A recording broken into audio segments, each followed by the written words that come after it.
HELIOS Tarot Forecast for the month of July, year 2017. I'm B.R. Newman, and this will actually be drawn specifically for your astrological zodiac sign, so pay close attention. And also check out Botticelli's Starry Teller Forecasts through the link below. If you want to see the astrological side of things, it's fascinating how it all lines up so beautifully each time. And also check out my website, IamHelios.com. Consider all that I offer there, personal readings, courses, etc. Alright, other than that, let's just get right to it.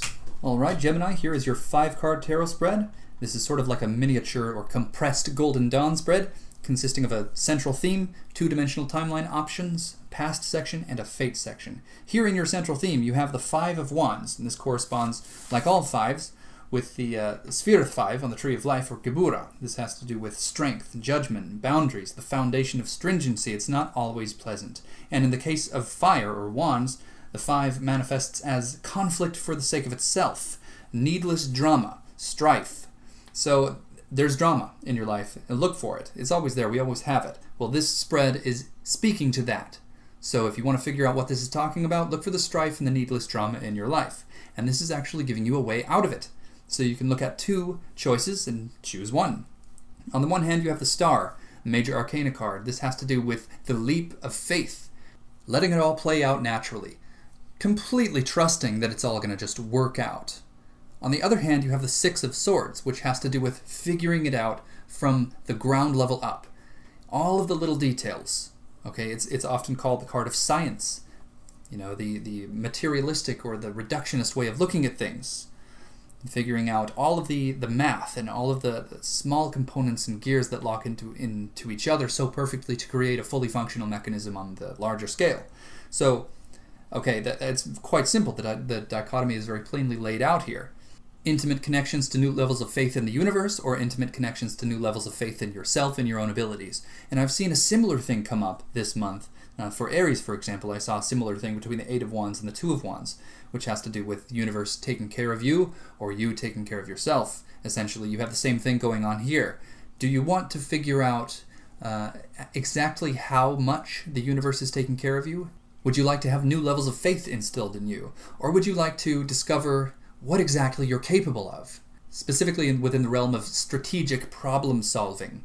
Each of the 6s in the tarot correspond with Sphere 6, Tiferet on the Tree of Life, which is a very positive sphere called beauty, called splendor.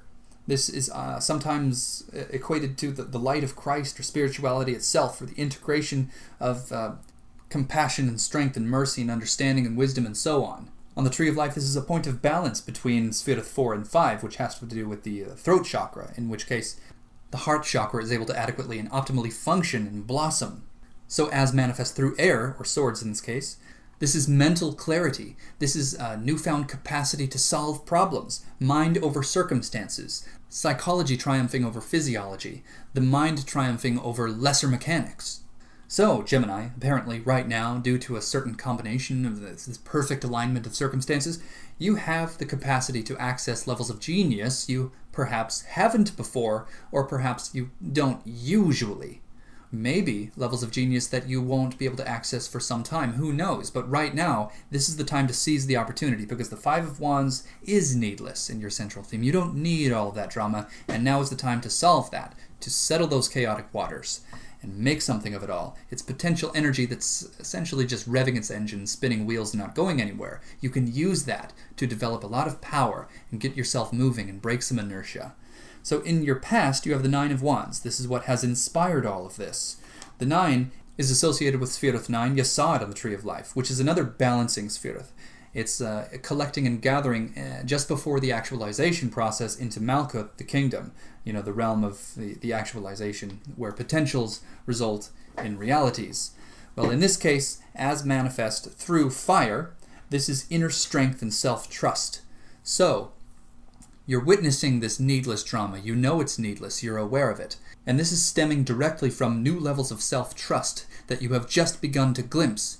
It may in fact be true that these new levels of self-trust have been motivated by circumstances that are needless. It may in fact be motivated by this needless drama. You have come to a position of knowing, a higher vantage point where you're looking down on the drama now, not subject to the chaotic ebbs and flows of its random nature.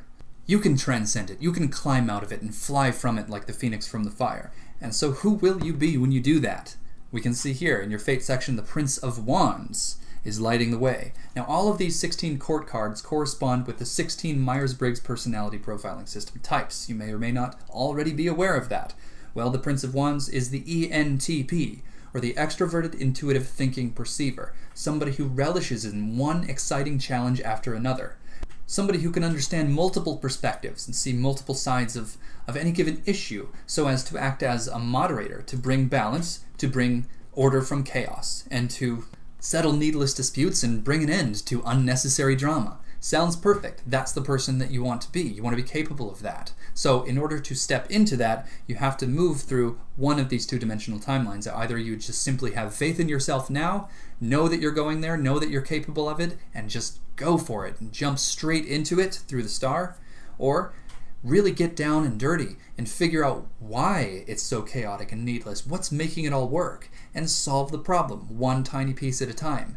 Settle needless disputes and petty arguments, bring it all into order, bring it all into your hands, into control, and understand then, after having done that, precisely what you're capable of. To lubricate the whole process, essentially bring in more of that Prince of Wands personality type, the ENTP. So become as enthusiastic as you can about everything that you apply yourself to. Test your own limits. Come up with new ideas. Be inventive. Take some time aside to think of things differently. Consciously do so. Schedule some time to be alone maybe and get really clear in your own thoughts and look at things from different angles. Figure out the ways that you have been stuck and rigid and loosen that all up. All right, that's what the Prince of Wands is all about. So that brings us to a close. Thank you so much for listening and for watching. Don't forget to check out my website. I am HELIOS.com. Consider all that I have to offer there if you would like to take this so much deeper than we have here. Thank you so much.